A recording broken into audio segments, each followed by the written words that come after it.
انسان میں نے یہ جو تمہیں نعمت عطا کی ہے میں نے تم پر بڑا احسان کیا. تم قرآن پاک کو پڑھو. جب تم پہنچو گے اس آیت پر لَقَدْ مَنَّ اللَّهُ عَلَى الْمُؤْمِنِينَ إِذْ بَعَثَ فِيهِمْ رَسُولًا. تو شاید بات تمہاری سمجھ میں کچھ آ جائے کہ اللہ تعالیٰ فرماتا ہے کہ اللہ تعالیٰ نے مومنوں پر بڑا احسان کیا. مومنوں پر بڑا احسان کیا کیا کہ ان میں اپنا رسول بھیجا. سبحان اللہ سبحان اللہ ماشاءاللہ. انسان کو ہاتھ پاؤں دیے یہی فرمایا کہ میں نے تم پر احسان کیا. سبحان اللہ.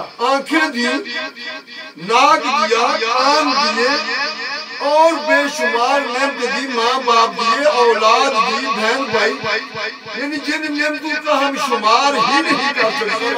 کسی ایک بھی نعمت پر یہ نہیں فرمایا کہ انسان یہ نعمت دے کر میں نے تم پر احسان فرمایا. سب سے بڑی چیز ہے انسان کی جان. تو وہ جان عطا کرنے پر بھی اس نے یہ نہیں فرمایا کہ میں نے تم پر احسان کیا ہے, بلکہ جب اپنا محبوب اس کائنات کے اندر بھیجا تو پھر فرمایا کہ مومنوں پر. یہ بھی بات یاد رکھنے والی ہے کہ اللہ تعالیٰ نے مومنوں پر, حالانکہ ہمارے پیارے آقا حضور صلی اللہ علیہ وسلم پوری کائنات کے لیے تشریف لائے. آپ رحمت للعالمین ہیں, تمام عالمین کے لیے, تمام جہانوں کے لیے. ان عالمین میں آپ کی اس تشریف لانے سے پہلے والا دور بھی آ جاتا ہے اور آپ کے یہاں آنے کے بعد قیامت تک کا دور اس میں شامل ہے. تو تمام عالمین کے لیے اس میں زمین بھی شامل ہے, اس میں آسمان اور آسمان سے اوپر جو مخلوق فرشتے ہیں جو بھی ہے وہ بھی شامل ہے.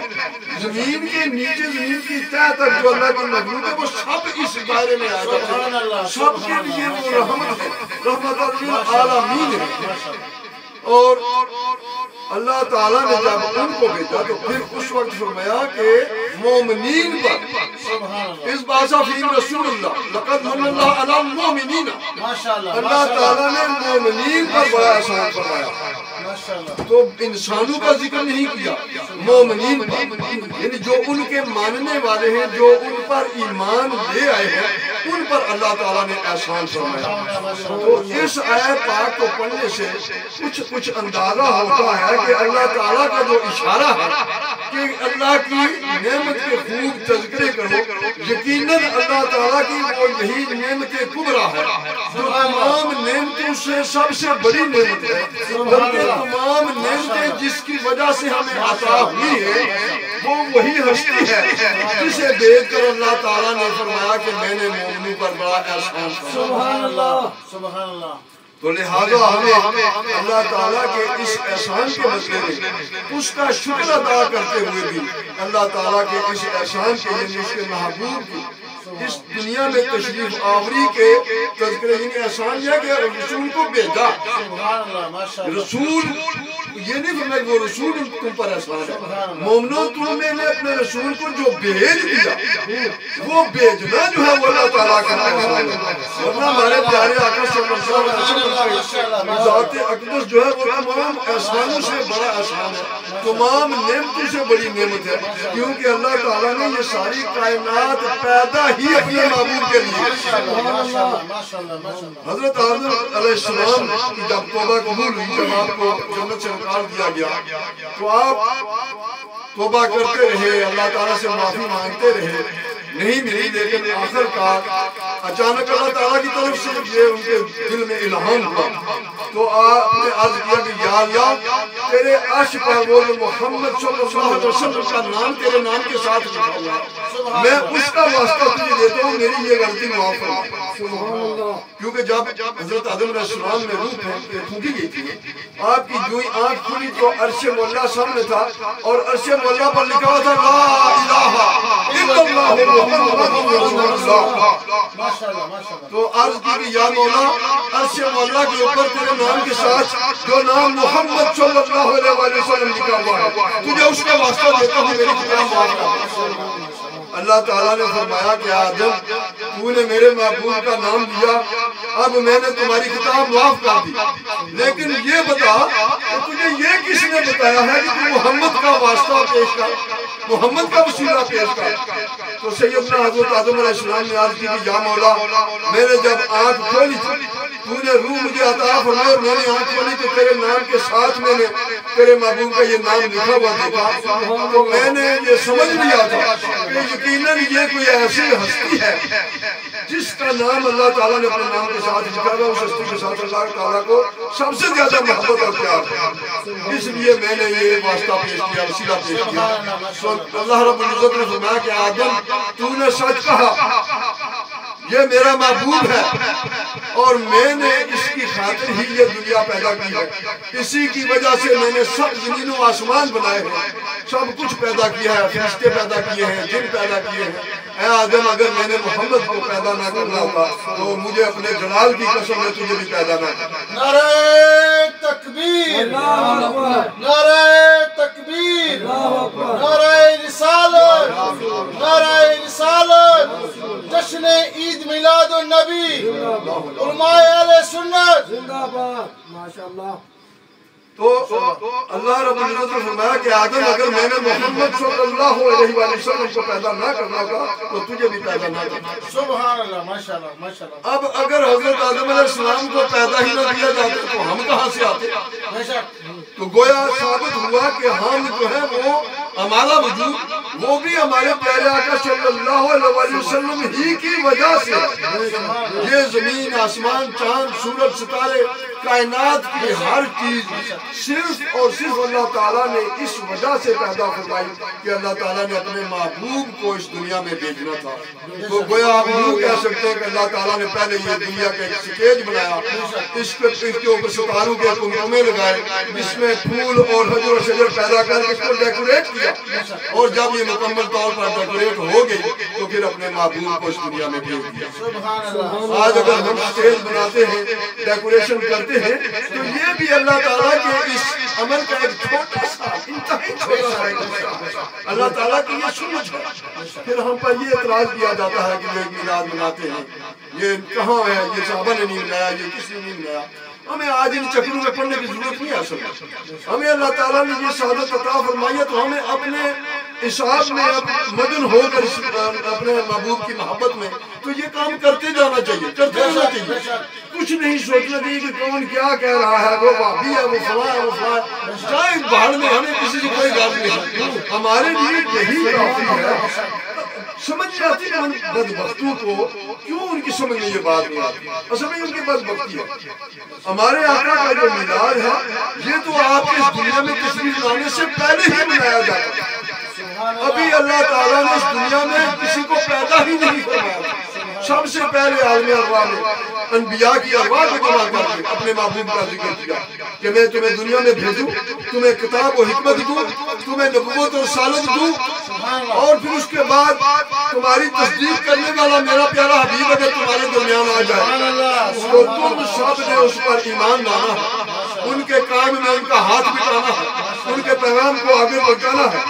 اور یہی نہیں بلکہ ہر نبی اور ہر رسول کو اللہ پاک نے یہ حکم دیا تھا کہ تم اپنے جو تمہارے ماننے والے تمہاری جو امت ہوگی ان سب کو اس کی تاکید کرتے جاؤ۔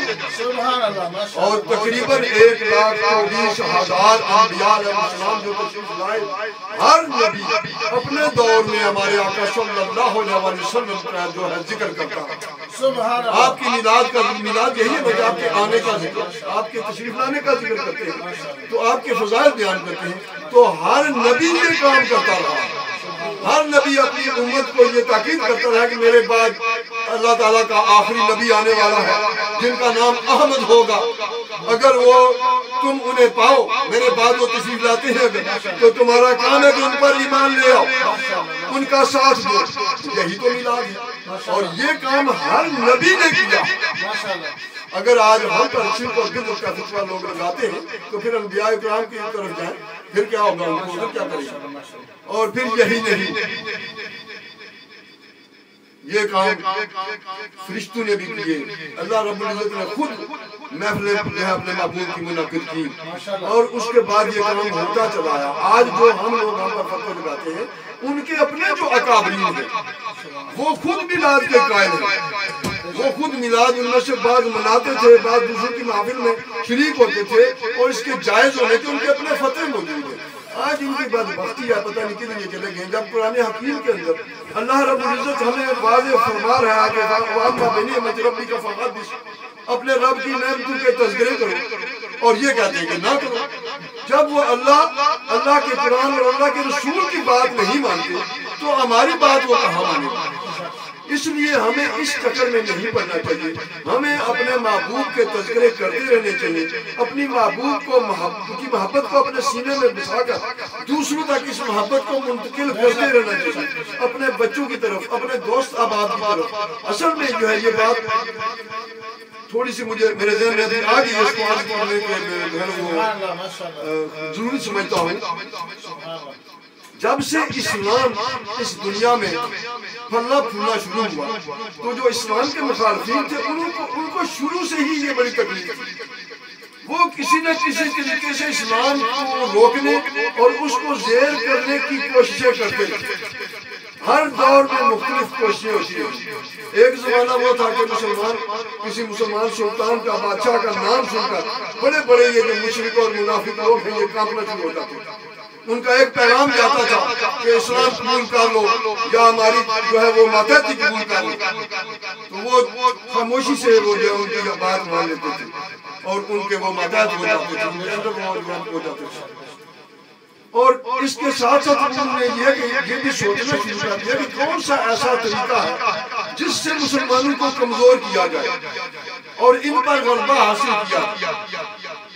آخر کار یہ یہود و نصارہ جو خاص طور پر جن کے بڑے بڑے جو مفکرین تھے، بڑے بڑے ذہین قسم کے لوگ، بہت پڑھے لکھے لوگ، انہوں نے سر جوڑ کر بیٹھ کر یہ میٹنگ کی کہ وہ کون سی چیز ہے جو مسلمانوں کو اس وقت طاقتور بھی بنا دیتی ہے، انہیں ڈر بھی بنا دیتی ہے، نہ موت کا انہیں ڈر ہے، نہ کوئی کسی لالچ میں وہ آتے ہیں، نہ وہ کسی کے وہ جو ہے سازش میں آتے ہیں۔ وہ کون سی ایسی خاص بات ہے اس کا پتہ چلایا جائے اور اس چیز سے ان لوگوں کو یہ دور کیا جائے۔ تو ان کے بڑے بڑے مفکرین نے مسلمانوں کے اندر جا کر ان کے اندر رہ کر جس بات کا مطالعہ کیا اور جو چیز انہوں نے ان میں سے اخذ کی وہ محبت رسول تھی۔ انہوں نے آ کر اپنے حکومتوں کو بتایا کہ یہ جو مسلمان ہیں ان کے دل کے اندر اپنے رسول کی جو محبت اور ادب و احترام ہے وہ سب سے بڑی ان کی طاقت ہے۔ اگر اس کو ان کے دلوں میں سے نکالنے میں تو کامیاب ہو جاؤ تو ان کے پاس کچھ بھی نہیں بچتا۔ چنانچہ انہوں نے اپنی قوم کے بڑے ہی ذہین قسم کے جو لوگ ان کو مقرر کیا، ان کو مختلف اسلامی ممالک میں بھیجا۔ اس وقت ترکی جو ہے یہ اسلامی ممالک کا دارالخلافہ تھا، وہاں بھیجا، سعودیہ میں بھیجا، جو مختلف مسلم کنٹریز تھی وہاں ان کو بھیجا، اور مسلمانوں کے اندر وہ گھل مل کر انہوں نے قرآن بھی سیکھا، انہوں نے فقہ بھی سیکھی، پوری دینی تعلیم سیکھی، بڑے بڑے عالم بن گئے اور انہوں نے اپنے آپ کو عالم ظاہر کیا اور مسلمانوں کے اندر وہ رہنے لگے اور ان کے اندر رہ کر